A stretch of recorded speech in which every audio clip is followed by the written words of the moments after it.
The biggest challenges in the fifth, first of all, is job creation and job growth. We have to put our citizens to work. Secondly, we need to have a quality public school system. How long do I get to answer this question? One minute. Okay. We have to have a quality public school system. We need to have quality schools at the end of our blocks so that our children can go to school in their neighborhoods. We need also to have a dialogue among leaders in the city as well as the state to determine what's the best way to approach economic development and growth in our city. We need to make sure that we have housing, that we have business and commerce nearby our homes, and create an environment where we can stay in our neighborhoods, turn our dollars over where we live and where we work. It's important that we have the types of leaders that can get a bill through the House, the Senate, and to the governor's desk, because as legislators, our purpose is to make laws. We all support, we all advocate, we all vote, but we need to make the laws, and I do have that record. Thank you.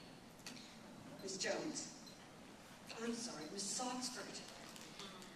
In addition to the items named by Senator Jones, who I would agree with about those things, I say that affordable workforce housing is often not emphasized as much as it should be. On any given day, 1 out of 10 children in St. Louis Public Schools is homeless, and during the year, 3 out of 10 will have a spell of homelessness. We have to address that, and that includes affordable utilities, because in about 30% of the chances where people are disconnected from utilities, they wind up moving. So we must address those issues. We also must make sure that we have an adequate state budget so that we don't keep doing things like taking money away from the blind in order to fund higher education.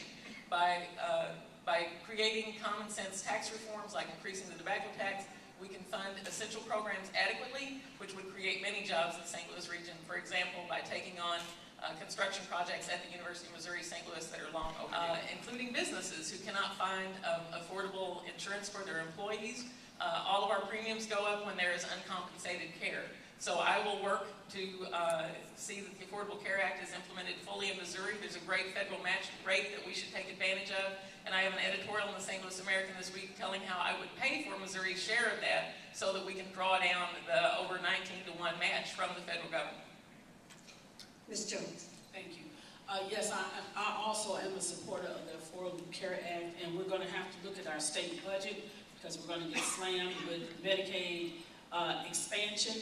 We have to look to increase the revenue in the state in order to create the needs, in order to address the needs that are there from our constituents. It's important that we look at streamlined sales tax. We need to look at probably the expansion of fuel, cigarette, and alcohol tax as well. And we need to look at creative ways to create economy in our state. I think our tax credit dollars need to be expanded for the NAP and the YOP programs to make sure that some of our programs that are happening in our neighborhoods in response to the lack of jobs or the crime can be expanded so that the small agencies inside our neighborhoods get an opportunity to create a program that's really meaningful for the businesses, for the parents, for the students, as well as our senior citizens. So affordable care is wonderful. I passed a bill about prostate cancer health, which was celebrated here yesterday, in order to have our men between the ages of 35 and 65 identified, treated, and tracked, and it would sunset at the time that the ACA comes into full fruition in 2040.